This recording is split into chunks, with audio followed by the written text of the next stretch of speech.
Good afternoon, ladies and gentlemen. Welcome back to my channel. We are today Tuesday, April 25th, 2017. And for today, the weather in Port-au-Prince is hot.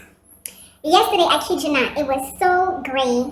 Not cold, like blazing cold, but definitely not hot. And I woke up this morning, so this morning I woke up and I put my long pants on, and I went downstairs and it was like, oh. So that's why I had to fan myself, okay? I don't know how to say éventail in English. Maybe I should look up the word, right? How do you say éventail? I know we say éventail in French. I don't know how to say that in English. so anyway, the particular topic discussions that we are going to have today is we're going to be talking about the educational system of Haiti versus the educational system in the United States.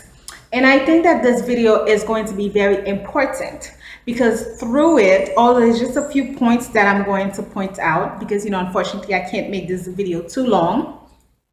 But through this video, I'm going to really stress out why many times it's going to be better for parents to raise their children in their own countries instead of coming to the US and raising your children over there. See, this is how you have to look at life. Where is it that you fall as in terms of economy classes, right? If you know that, okay, in my own country, I am able to afford decent educational system, decent medicine, then why are you going to risk that to go to a country that offers a free stuff, right? But at what cost? How free are the things that the United States offers? How good are they? So this is what we're going to analyze in this particular topic discussions. Without further ado, let us begin. So let's talk about Haiti. I have two videos already here where I stressed out why certain things are happening here that I wasn't really happy about. But that's like in a bigger concept. The school system here in this country is privatized. Okay. Your money, I'm reading from my notes. Your money will determine the quality of education you receive. Meaning, if you have money, meaning if you're working adult, you will be able to afford school, great school here in Haiti. It is a non-bureaucratic systems, okay? Most schools have sole proprietorship, meaning what do I mean by, the people who own the school? Usually it's one person. It's that's the founder, that's the director, and sometimes they act as a teacher. And it's usually that's what you find here. But sometimes it might just be two or three people together who open a school. But more than likely, unless you're going through the Catholic systems, and you find a director in your school. All right. I said that the school system here in this country is extremely competitive. It is. It is. It's very competitive. We have great school, but it's like we still have. It's sort of like that. That is the only thing that we have. So we have to make sure that we are bringing forth the absolute best. Okay. I say that students are well behaved for the most part. Now, of course, you are going to find certain school where the disciplinaries is not so great and where probably, the students don't really have a great background in terms of education, where it might just be very, very, like, crazy, like, okay. But for the most part, in the schools here in Haiti, students are behaved because, usually schools have a non-fighting policies. You cannot talk crazy to your teachers. No, you cannot. You are going to get suspended and sometimes terminated. And parents really are very strict. So although I have to admit that in the recent years, I did find that, parenting skills change. And I think parenting skills change because I have people my age who have children that I was their teachers. So, you do have that. My generation, a lot of the kids that I went to school with in Haiti were pregnant by either while they were in school or after that, because there was a wave of that around the, like 19 or maybe, like 1999 type of things like that. So you really had like a flow, as if like the parents like it was okay for people to have kids. So I do have my peers who have teenagers. So I was some of them were my students. So you do find with these parents, they, not to say that it's bad, but they do tend to have a very different approach with their children. You know what I mean? Meaning that, my parents are no nonsense type of parents. However, I found that, people like, perhaps if I had a child, maybe I would have had a different approach with my teenage child. Okay. So I said that schools in Haiti are taught in the languages of French, but it is a great emphasis on the languages of English and Spanish. Now, I really wanted to talk about that. My sister has two sons, and these kids they grew up here, but these kids talk English fluently. I was very surprised when I came back because she used to tell me that, the kids talk English. And I was like, okay, maybe they understand it. Maybe they might just say certain words. But yes, these kids talk English. And I really wanted to point that out because it's like her first son never went to an American school. But as a parent, you have to do your part. These kids, of course, especially us as well, we've always learned English from Haiti because you have to understand that also, the kids, they watch all the cartoon in English, like they watch, English TV, American TV. So of course they're going to pick that up. So it's not going to be any, as a matter of fact, when they go to summer camp, sometimes, when I do summer camp, they participate in the summer camp of the youth agency. But when we're not doing it and they're traveling, their mother puts them in the summer camp in the US, absolutely no problem. And mind you, these kids now, they are not only fluent in Haitian Creole and English, but they also speak French. So that is something for you to consider for the people who probably have their children struggling in the United States, and it could have been a better choice for you to come here in Haiti. And lastly, I said that you are getting great instruction. Absolutely. I am very observant. You guys know that. And I've also worked in different schools here in this country. And I pay a lot of attention to the school that my oldest nephew is in now. They do a lot of projects with him. They have, and yesterday my dad he came from school yesterday. And he was like, oh, I'm going to the lab, I'm going to the lab. And I said, where's the lab? I was under the impression that they were taking them on a field trip to go to the lab. I was like, where's the lab? And he was like, oh my God, Auntie, the lab is in school. I was like, oh, okay, excuse me. And my dad was like, yeah, they have two labs. They have days where they go to lab. One of the directors is a scientist, so he emphasizes a lot on science with the students, which is excellent. So I really hope that those of you maybe who are thinking about transitioning to Haiti, you understand that yes, you will find incredible school here in Haiti. Okay.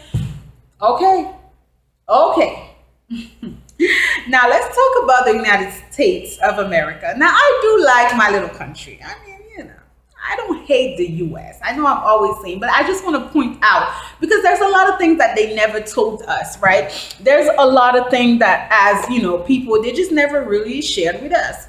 So that this year I worked in a school system in the US. I worked in a middle school system, in a public middle school system. And what I saw was, I couldn't believe what I saw. What I saw while working there, I don't know if I was at the zoo, I don't know if I was in prison, I don't know where the hell I was. It got to the point where every time I went to the school, it was like I looked around, like I felt out of place, So the first thing that you have to realize is that the majority of the public school system in the United States is bureaucrat. By bureaucrat, hopefully you understand what bureaucratic system is. It's a system where you have way too many laws, okay? They have kind of like the way their policies is set up. It makes it very, very challenging for administrators, for teachers to really do a great job.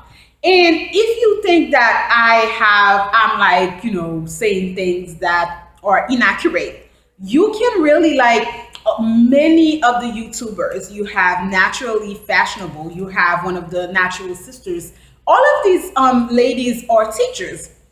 And in the beginning, I remember how they used to say things like they were overwhelmed, like, I used to be like, what? Like, you stop, like, they make it seem like it's like the worst job.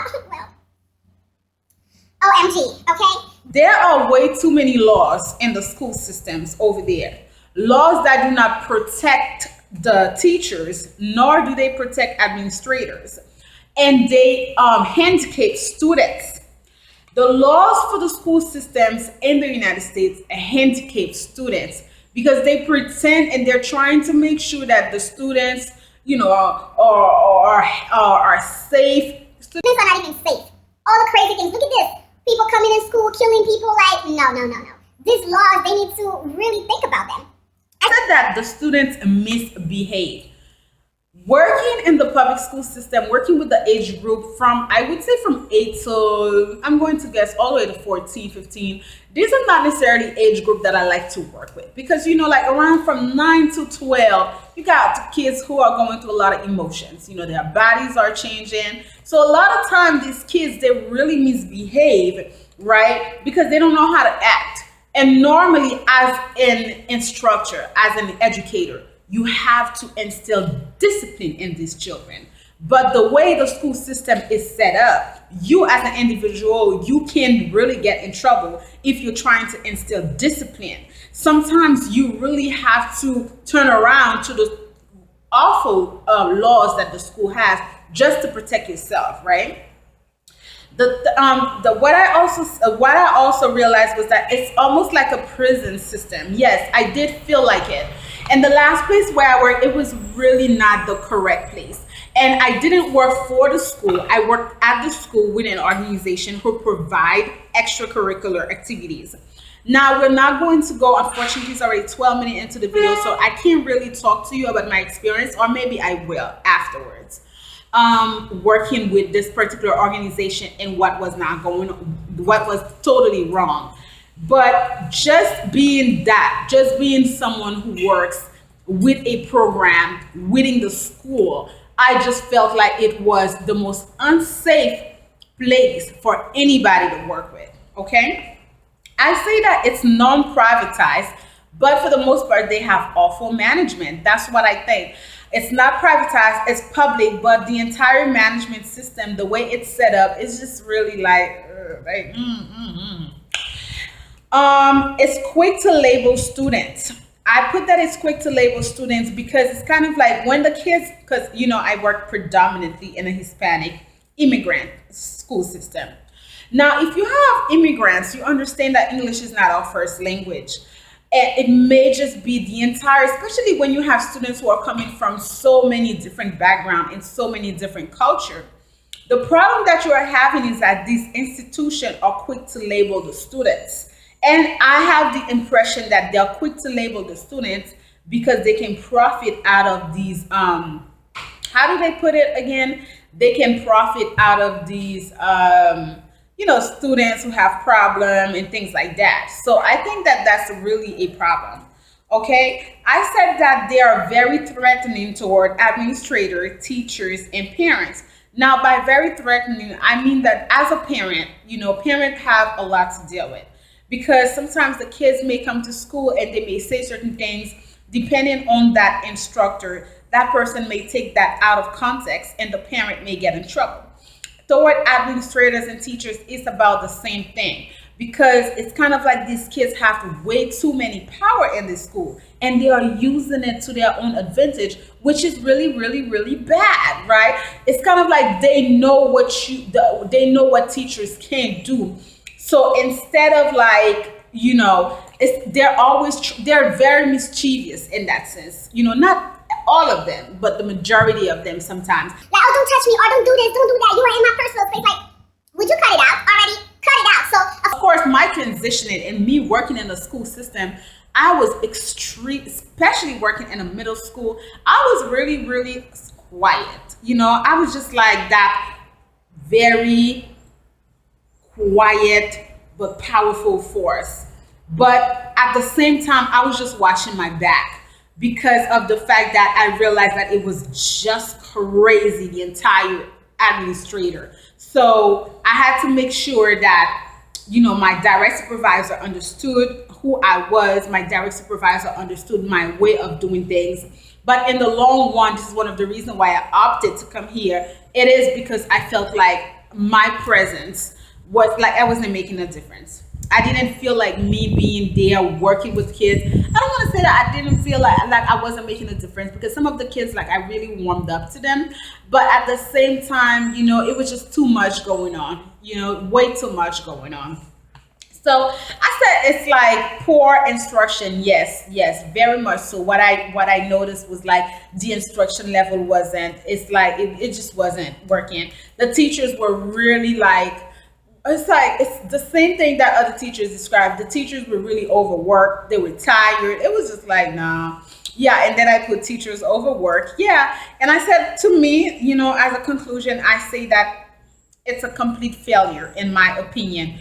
When you put it's especially depending. Now, I graduated from a Ranjanath, which is a public school, but it really was good, and I actually visited that school not so long ago. It's not that bad. So I think it's going to depend on where you are. So it's going to depend on the town. It's going to depend on the type of teachers that you have.